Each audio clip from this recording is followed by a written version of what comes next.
Hello students, कैसे हैं आप सभी। मैं दिग्विजय फिर से स्वागत करता हूं आपका स्कोर हाई क्लासेस के यूट्यूब चैनल पर। आज हम आप लोगों के लिए ब्रांड न्यू चैप्टर लेकर के आ गए हैं जिसका नाम है triangles.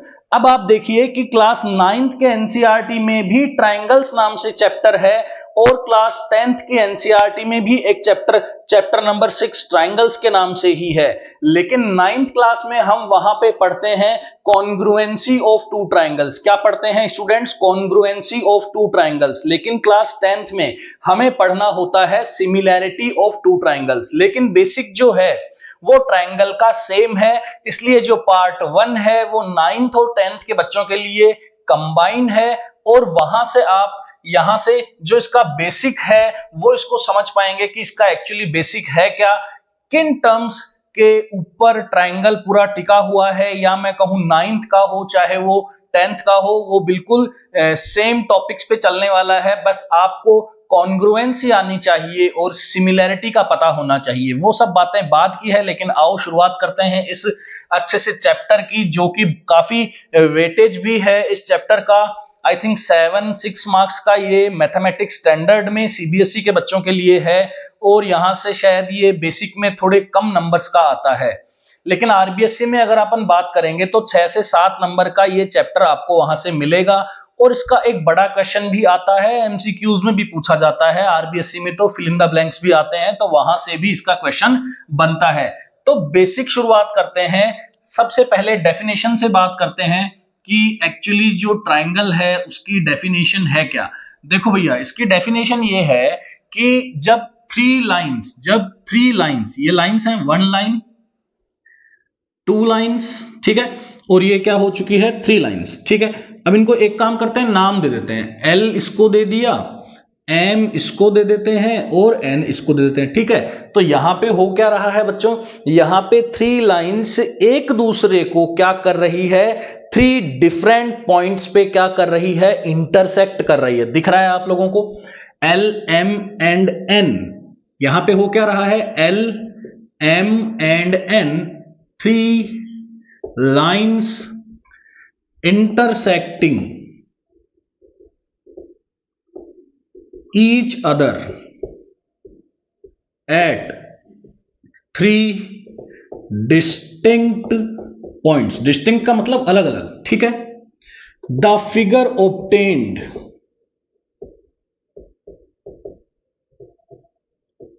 by these 3 intersecting points, ये जो फिगर मिला इन 3 इंटरसेक्टिंग पॉइंट्स से जो फिगर मिला, क्लोज्ड फिगर, द क्लोज्ड, ठीक है। कैसा फिगर है ये, क्लोज्ड फिगर है। कैसा फिगर है, 2D फिगर है, क्लियर है, 3D फिगर नहीं है, ये 2D फिगर है। Closed 2D figure obtained by these 3 intersecting points is called a triangle। इसे ही ट्रायंगल कहा जाएगा। आई होप आप लोगों को यहां तक ये समझ में आया होगा। निकाल दें इसको बाहर, इसको बाहर बना देते हैं थोड़ा सा, ठीक है। ये अब क्या क्या देखने को मिल रहा है इसके अंदर भैया देखने को मिल रहा है, पहली बात ये देखा गया कि वर्टेक्स देखे गए। और वर्टेक्स कितने देखे गए, 3 वर्टेक्स देखे गए। तो वर्टिसेस हो गया, 3 वर्टिसेस हैं, ठीक है। और क्या देखने को मिला यहां पे भैया, 3 साइड्स देखने को मिली, या मैं यूं कहूं लाइन सेगमेंट देखने को मिली, क्योंकि डेफिनेट शेप होगा किसी भी ट्रायंगल का, कैसा भी शेप होगा। बहुत सारे टाइप के ट्रायंगल्स हैं, वैसे 7th क्लास से ही हमारे सिस्टम में ट्रायंगल पढ़ लेता है बच्चा। 6th क्लास में भी बेसिक 2D ज्योमेट्रीज पढ़ता है, उसके अंदर फिर 7th क्लास से वो पर्टिकुलर एक ट्रायंगल एंड इट्स प्रॉपर्टीज नाम से चैप्टर पढ़ता है। मैं उन्हीं ट्रायंगल एंड प्रॉपर्टीज को 10th क्लास और 9th क्लास के बच्चों आप लोगों को रिवाइज करवाने जा रहा हूं, उसमें थोड़ा लेवल अप रखेंगे।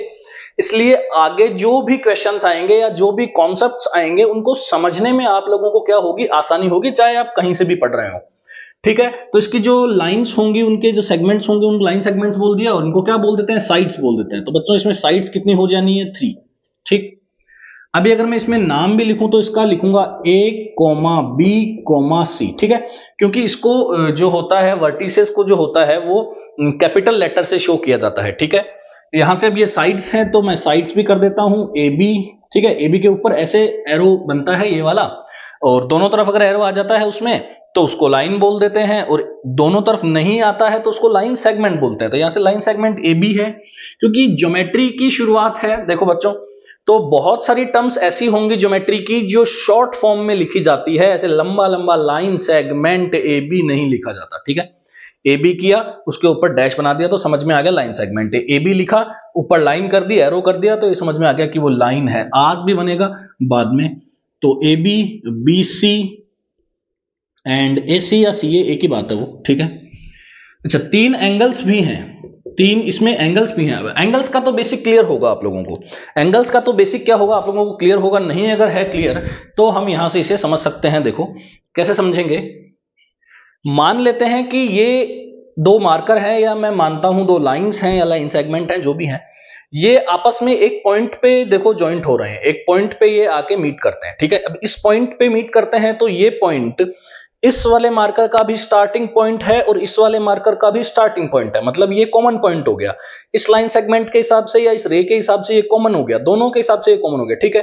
अब इन दोनों के बीच में जो ये रोटेशन है, ये जो रोटेशन दिख रहा है आपको, जो घुमाव दिख रहा है, आर्क बनता है, ठीक है। तो ये जो घुमाव है इसे ही क्या कहा जाता है स्टूडेंट्स, एंगल कहा जाता है, ठीक है।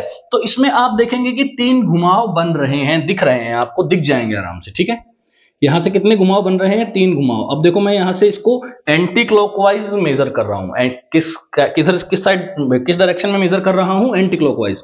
यहां से एंटी क्लॉकवाइज ही किसी को मेजर किया जाता है, ठीक है। तो ये वाला ये हो जाएगा और ये वाला ये हो जाएगा, ठीक है, ठीक है।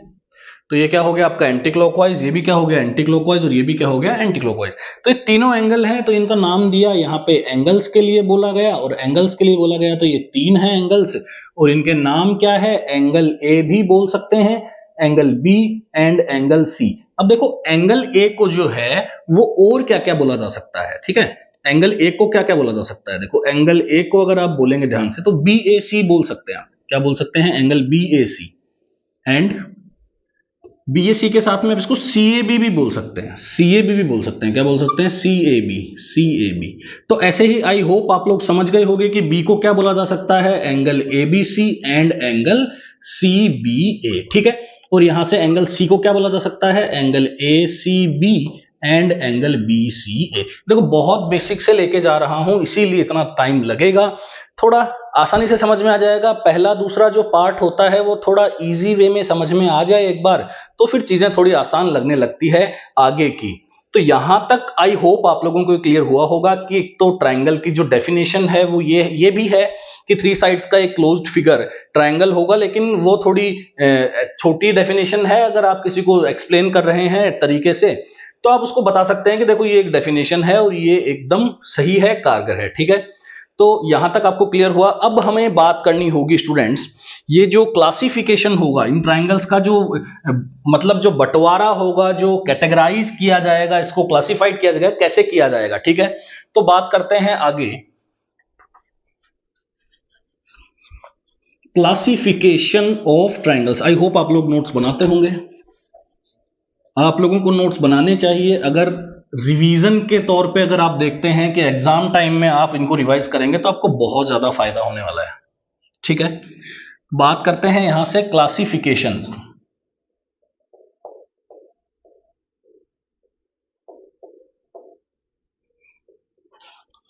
ट्राइंगल्स के क्लासिफिकेशन की बात करते हैं। तो ट्राइंगल्स के क्लासिफिकेशन की बात करेंगे तो जो ट्राइंगल का क्लासिफिकेशन है वो 2 बेस पे होता है ना, 2 बेस पे होगा। मतलब एक तो ऑन द बेसिस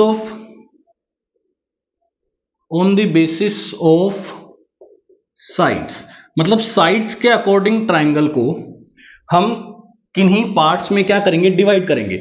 और on the basis of angles, क्योंकि हमने बेसिकली ट्राइंगल के अंदर 3 चीजें अभी देखी, अभी थोड़ी देर पहले 3 चीजें देखी। क्या देखी, वर्टिसेस देखा, उसके साथ उसकी साइड्स देखी और उसके साथ उसके एंगल्स देखे। तो वर्टिसेस तो होना एक ठीक है, नॉर्मल है, लेकिन वर्टिसेस के टाइप में कैटेगराइज नहीं किया जाएगा, केवल एंगल्स और साइड्स के बिहाफ पे इसको कैटेगराइज किया जाएगा।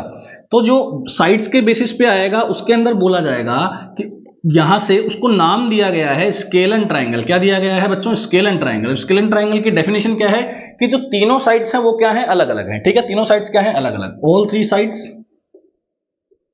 all three sides are different। ठीक है, तीनों साइड्स अलग अलग है। एक बना लेते हैं थोड़ा सा डायग्राम और उससे थोड़ा सा समझते हैं। तो इसके सिंगल डंडी लगा दी मैंने, AB के क्या लगा दी? सिंगल डंडी लगा दी। तो AC की मैंने डबल लगानी पड़ेगी, अब इसके ट्रिपल लगानी पड़ेगी। ऐसा नहीं है कि 1 2 3 लगाओ, आप कुछ भी लगा सकते हो, लेकिन तीनों के अलग अलग होनी चाहिए। तो इसकी जो मैथ्स होगी वो ये कहेगी कि AB is not equal to BC is not equal to AC। कहेगी कि नहीं कहेगी? बोलो। तो ये ज्योमेट्री का एक टाइप है लिखने का, ये हमने लिख दिया। और इस लाइन को ऐसे भी लिखा जा सकता है, मैथमेटिकल एक्सप्रेशन है ये, मैथमेटिकल रिप्रेजेंटेशन कह सकते हैं। ठीक है, अभी दूसरा क्या होगा कि यहां से आएगा आइसोसेलेस ट्राइंगल। क्या आएगा? Isosceles triangle. तो आइसोसेलेस ट्राइंगल के अंदर क्या होगा? एनी टू साइड्स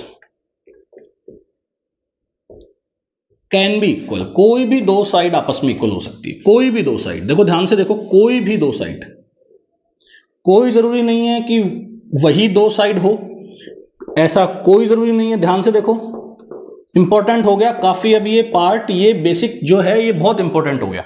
यहां पे आप लोगों को 10th क्लास में जब क्वेश्चंस करवाए जाएंगे इस चैप्टर के 6.3 6.4 के, या मैं यूं कहूं 9th क्लास के अंदर जब ट्राइंगल पे क्वेश्चन करवाए जाएंगे, तो एंगल्स के सामने वाली साइड्स पहचानना, साइड्स के सामने वाले एंगल पहचानना, इन सब के नाम वगैरह लिखना आना, ये सब बहुत ज्यादा इंपॉर्टेंट है।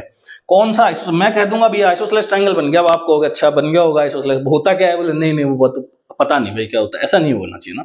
वो फिर पता होगा तो आपको थोड़ा ठीक रहेगा। अभी देखो, हो सकता है कि AB AC के इक्वल होगा, हो सकता है कि AB BC के इक्वल होगा, हो सकता है कि BC AC के इक्वल होगा। देखो तीनों पेयर मैंने इक्वल कर दिए। ठीक है, एक बार ये हो सकता है, एक बार ये हो सकता है, एक बार ये हो सकता है। ठीक है, फिर ये वापस यहां आएगा तो फिर तो वो हो ही गया, तो इतनी बार हुआ। ठीक है, तो अब यहां पे क्या होगा कि जो AB के सामने वाला एंगल है, जो AB के सामने वाला एंगल है, अगर ये X है, अगर ये X है, ठीक है, तो AC के सामने वाला भी क्या होगा? X होगा। मतलब ये दोनों के दोनों एंगल क्या होंगे? इक्वल होंगे। यही बात इंपॉर्टेंट है, बहुत ज्यादा इंपॉर्टेंट है।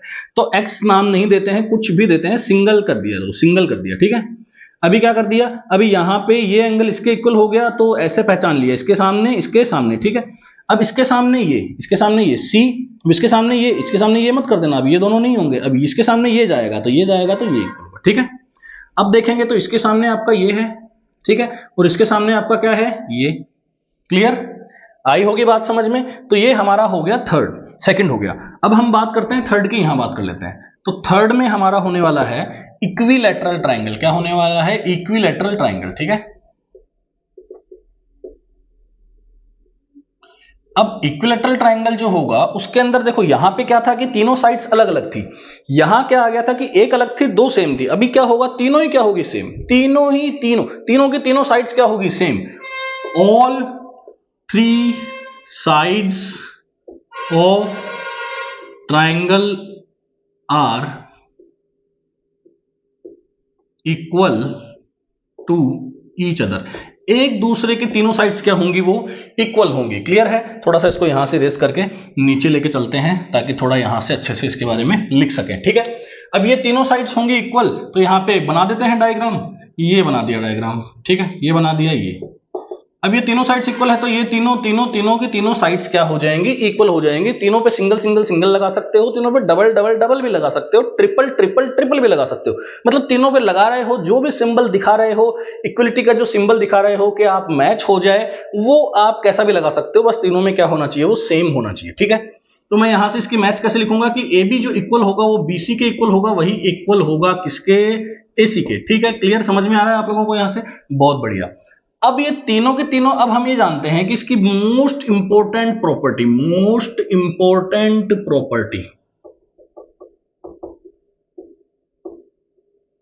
ट्राइंगल की एक मोस्ट इंपॉर्टेंट प्रॉपर्टी ये है कि the sum of all three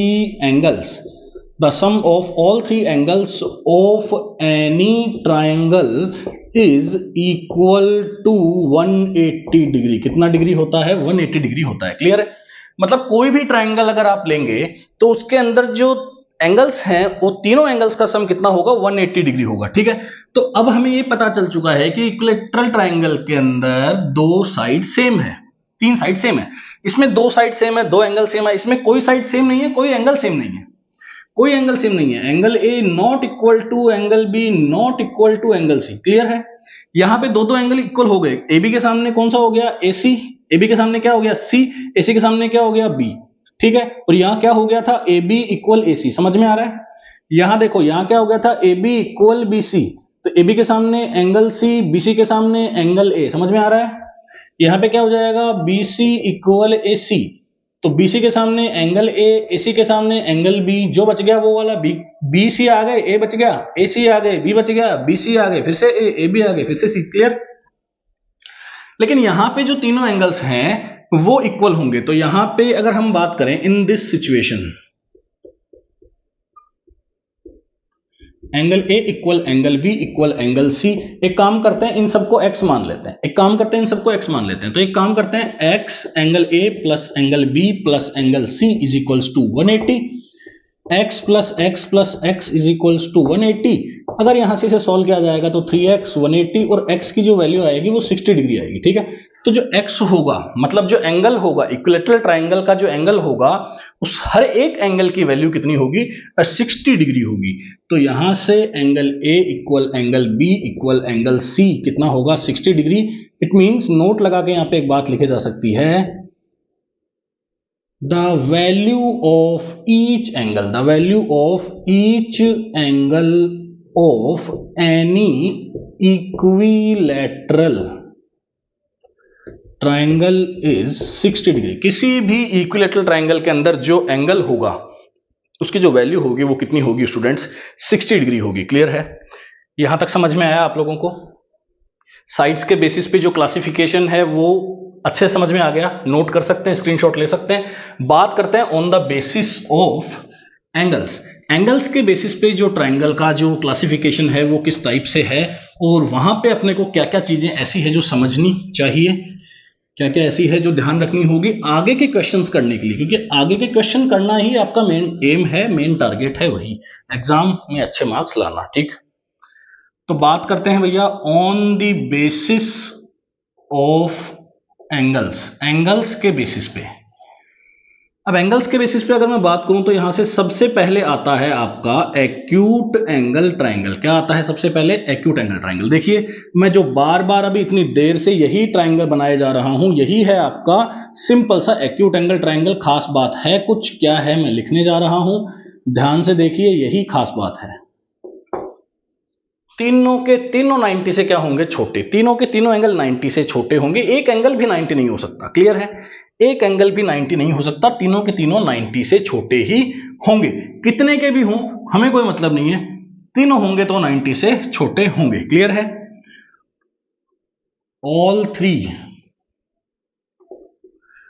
three angles of acute angle triangle is must be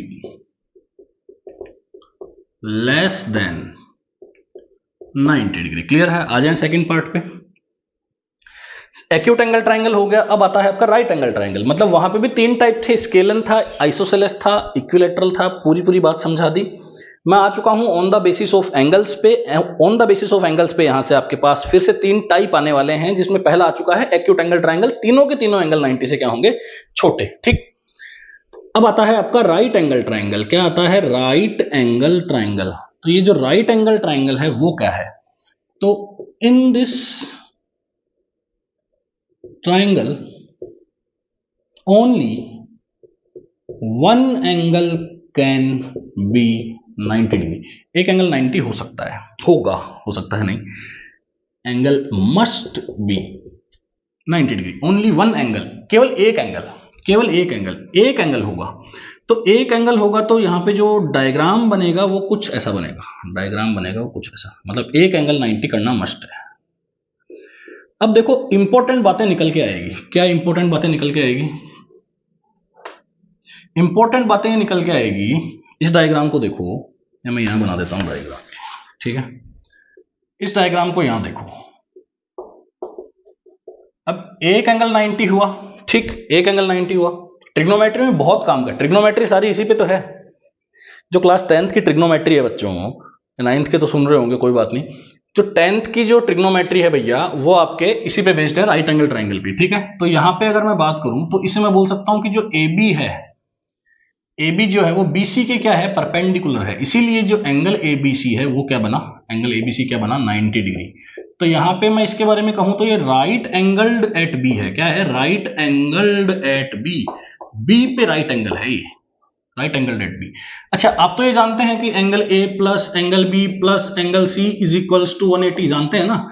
तो B की जगह पे आप 90 लिख दो। अब तो पता चल ही गया है कि 90 है तो 90 लिख दो, इस 90 को उधर ट्रांसफर कर दो, तो एंगल A प्लस C क्या हो गया आपका, 90 हो गया, नहीं हो गया, ठीक है। अब अगर एंगल A को अब आप एंगल A को x मानो तो एंगल C ऑटोमेटिकली क्या होगा, 90 माइनस एक्स होगा, नहीं होगा, बोलो देखो, 90 माइनस एक्स होगा। तो ये बात ध्यान रहे, एक एंगल x होगा तो एक 90 माइनस एक्स होगा, मतलब इन दोनों का सम मिला के 90 है। बहुत इंपॉर्टेंट है, इन दोनों का सम मिला के क्या है स्टूडेंट्स, 90। अब बात करते हैं थर्ड, ओब्ट्यूस एंगल ट्रायंगल की। ओब्ट्यूस एंगल ट्रायंगल की, ओब्ट्यूस एंगल ट्रायंगल में अगर हम बात करें तो यहां से जो एक एंगल होगा वो 90 से क्या होगा, बड़ा। ये देखो, ओनली एक एंगल, तीनों तो कैसे हो सकते हैं, दो ही 90 नहीं हो सकते भाई। एक 90 हो सकता है, जैसा दो 90 हो जाएंगे तो दोनों मिला के 180 हो जाएंगे, तीसरा क्या करेगा फिर, सही है ना। तो केवल एक एंगल, तो यहां लिख देते हैं only one angle, only one angle is greater than 90 degree, ठीक है। तो यहां पे कौन है एंगल, वो वाला एंगल, वो है आपका ABC, ठीक है। आ रही है बात समझ में।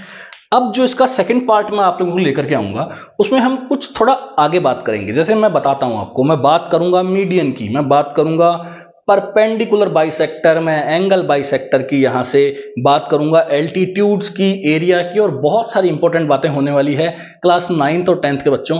तो keep watching, thank you so much.